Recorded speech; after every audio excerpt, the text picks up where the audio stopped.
SIR ইস্যুতে একাধিক অভিযোগ ঘিরে মঙ্গলবার উত্তাল হয়ে উঠল পূর্ব বর্ধমান। অযৌক্তিকভাবে বাংলার ভোটারদের নাম ভোটার তালিকা থেকে বাদ দেওয়া হচ্ছে। এই অভিযোগ তুলে জেলা শাসকের কাছে স্মারকলিপি জমা দিল পূর্ব বর্ধমান জেলা তৃণমূল কংগ্রেস। বর্ধমান টাউন হল থেকে শুরু হওয়া বিশাল মিছিল কিছুক্ষণের মধ্যেই পৌঁছয় জেলা শাসক দপ্তরের সামনে।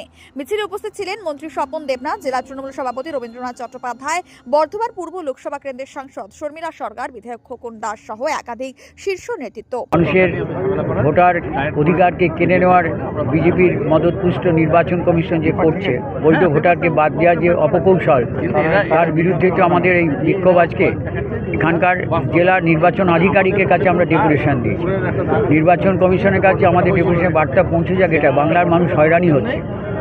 কেউ বাচ্চা কোলে নিয়ে, বৃদ্ধ মানুষ, অন্তঃসত্ত্বা মা, তিনও লাইনে দাঁড়িয়ে থাকছে যে ঘন্টার পর ঘন্টা, বিভিন্ন অজুহাতে, কারো তো নামের স্পেলিং ভুল আছে ইত্যাদি সব কিছু নিয়ে আমরা বলেছি যারা অসুস্থ সিনিয়র সিটিজেন কিংবা আরও যারা বিভিন্ন কারণে আসতে পারে তাদের বাড়ি গিয়ে হিয়ারিংটা করতে হবে এবং সেই সঙ্গে বিভিন্ন পঞ্চায়েত কি পৌরসভা ইত্যাদিতে টাঙাতে হবে। আর টাকার অযৌক্তিকভাবে অকারণে মানুষকে হয়রানি করাই হচ্ছে বিজেপির মদতপুষ্ট বিজেপির কাজ। তার হয়রানির প্রতিবাদে সুষ্ঠুভাবে যাতে কোনো মানুষের ভোটের অধিকার কেড়ে নেওয়া যাবে না, আমাদের মুখ্যমন্ত্রী মমতা বন্দ্যোপাধ্যায় তিনি আন্দোলন শুরু করেছেন, অভিষেকবাবু নির্দেশ দিয়েছিলেন, তার নির্দেশ মতো প্রতি জেলার বিভিন্ন পঞ্চায়েত সমিতি অফিসে সামনে আমরা ভোট রক্ষা শিবির করেছি।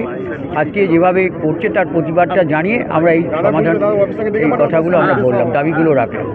সবচেয়ে চোখে পড়ার মতো বিষয়, জামালপুর থেকে ব্লক সভাপতি মাহমুদ খানের নেতৃত্বে প্রায় 20টি বাস ও ট্রেনে করে প্রায় 2000 কর্মী সমর্থক মিছিলে যোগ দেন।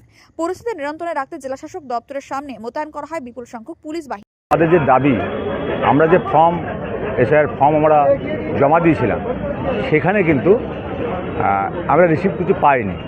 আমাদের দাবি হচ্ছে যে ছোটোখাটো একার ওকার যে ভুল, সেইটা নিয়ে জামালপুরে আমাদের প্রায় 20,000 মানুষকে নোটিশ করা হয়েছে। আমাদের দাবি যে নোটিশটা করা হয়েছে কি কারণে, তার আজকে যে সুপ্রিম কোর্ট যে আজকে রায় দিয়েছে, আমরা চাইছি সুপ্রিম কোর্টের যে রায়, যেটা আমাদের মাননীয় মুখ্যমন্ত্রী মমতা বন্দ্যোপাধ্যায়, আমাদের সাধারণ সম্পাদক, আমাদের নেতা সাংসদ যে আমাদের আবেদন করা হয়েছে, তার উত্তরে বাংলার মানুষকে যেভাবে বিজেপি নির্বাচন কমিশনারকে দিয়ে যে হ্যাকেল করার যে চক্রান্ত এবং ওইভাবে ক্ষমতা আসার যে চক্রান্ত, এখানে বাংলার মানুষ কিন্তু কোনো মতেই এই ক্ষমতা যে মানুষ যে বিজেপি যে কাজ করতে চাইছে সেটা কিন্তু ধরা পড়ে গেছে। সে আজকে আমাদের এসআইআর যে বিরুদ্ধে যে আজকে 3 মাসের মধ্যে এসআইআর করতে হবে, এই যে সাধারণ মানুষ যারা খেটে খাওয়া মানুষ, তারা পেট চালাবে না কাগজে করবে, সেখানে তাদেরকে সময় দেওয়া হোক।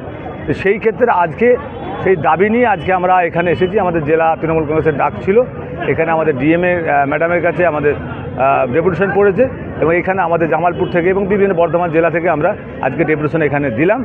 এখানে তা উনি আশ্বস্ত করেছেন সেটা উনি রিপোর্টটা পাঠাবেন, যাতে আমরা সকলেই সংঘবদ্ধ হয়ে, হিন্দু মুসলিম শিখ খ্রিস্টান, আজকে আমরা সবাই সংঘবদ্ধ হয়ে এই পশ্চিমবাংলাকে সুরক্ষিত রাখার জন্য।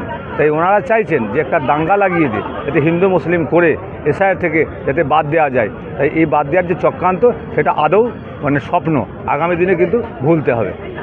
প্রশাসনিক দপ্তর চত্বর ঘিরে ছিল কড়া নিরাপত্তা, যাতে কোনো অপ্রীতিকর ঘটনা না ঘটে। এসআইআর নিয়ে আন্দোলন আগামী দিনেও আরও বড় রূপ নেবে কিনা তা নিয়ে এখন জোর জল্পনা রাজনৈতিক মহলে। পূর্ব বর্ধমান থেকে আশিস কুমার ঘোষের রিপোর্ট, মেমারি আপডেট।